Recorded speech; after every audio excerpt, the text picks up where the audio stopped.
This is Republican Congresswoman Kat Cammack. She's co-chair of the House Pro-Life Caucus, very anti-abortion, and her voting record reflects that. She praised the overturning of Roe v. Wade in 2022, saying the issue should be left to the states. The wonderful thing about Dobbs v. Jackson is that it returned this issue to the states. It really took this issue and returned it to the states. It was well overdue that Dobbs v. Jackson returned this issue back to the states. Well, her state decided to implement a sweeping ban after 6 weeks, making it a felony for a doctor to perform an abortion, punishable by up to 5 years in prison. Kat Cammack recently told the Wall Street Journal that shortly after that bill was passed, she nearly died from an ectopic pregnancy. But treatment for an ectopic pregnancy is an abortion, so her doctors were reluctant to do anything for fear of losing their licenses or going to jail. Because even with exceptions, which this bill was super vague about, it's hard for a doctor to determine what will be considered legal down the line. Like, what constitutes risk? Is the exception if the life of the mother is at 50% risk, or 51% risk, or 60% risk? It's impossible to actually calculate.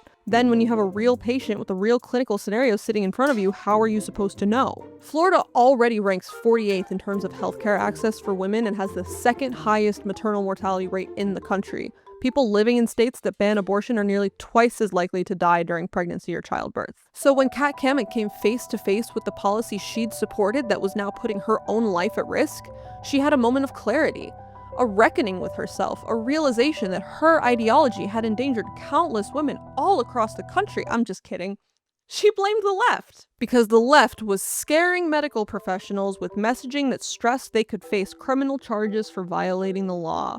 You mean telling the truth? Oh, and of course, she said what she did wasn't an abortion. This is always how it goes, though. Abortion for me and not for thee. The only moral abortion is my abortion. And it wasn't even an abortion, it was this other thing. Tim Murphy did this. Scott Desjardins did it. Elliot Broidy, Herschel Walker, Scott Lloyd. I guess it does mean swallowing your pride to admit that the policies you've dedicated your career to promoting actually endanger a lot of people's lives, even when it includes your own. Because in pro-life world, the only time abortion should be safe, legal, and accessible is when they need one.